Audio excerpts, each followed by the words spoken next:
always troubled me as well with the EXJW community is I find that we pay a lot of attention to ex-elders as well.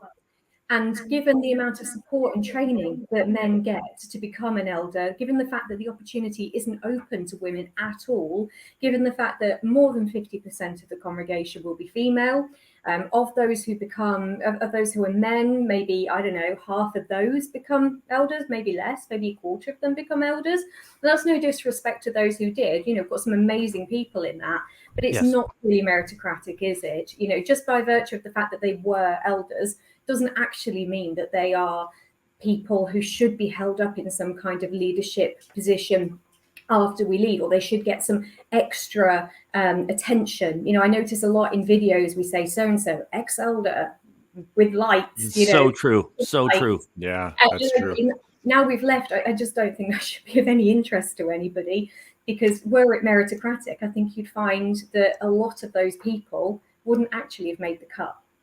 Right. Yeah. I think they do that because they put ex-elder because they want to show other people that an elder left. Because I know that when we do our videos and we try to put some of those titles there, like when JT left as a Bethelite, we kind of like look at the emails we're getting from people and they're saying, man, if a Bethelite could leave, I realize I could too.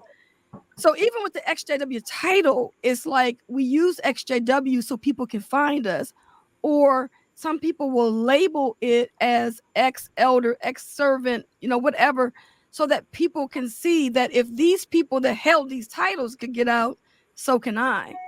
Kind of like cut both ways. I can see that. I think it's something that, so elders, they had a special knowledge as well, because we all know the things that we weren't allowed to know. People in Bethel had a special experience, but I think it's something that we can slap on things quite easily, and everybody kind of pricks up their ears a little bit extra. And I just think there are a lot of other voices. There are a lot of LGBTQ people who have left and wouldn't have made, obviously some gay people do become elders, but some would have left because of that, because they wanted to be who they are and be free. So they would never have been elders, but they're incredibly articulate and interesting people. A lot of women, even so much as people who maybe had, things like dyslexia or another difficulty that makes it difficult for them to give public talks with notes, that sort of thing.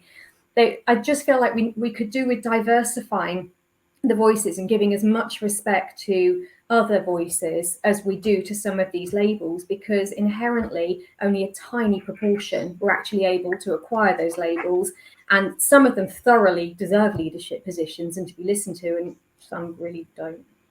Yeah.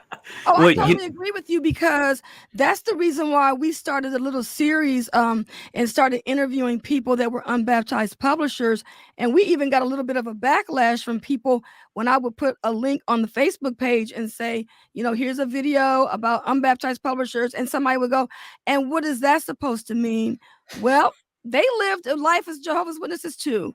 They grew up as witnesses. They were the same people that couldn't celebrate birthdays just like we were, but we eventually got baptized.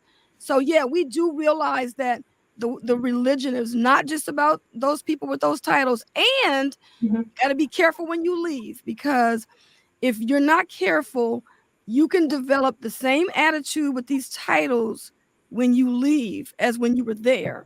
So Amen.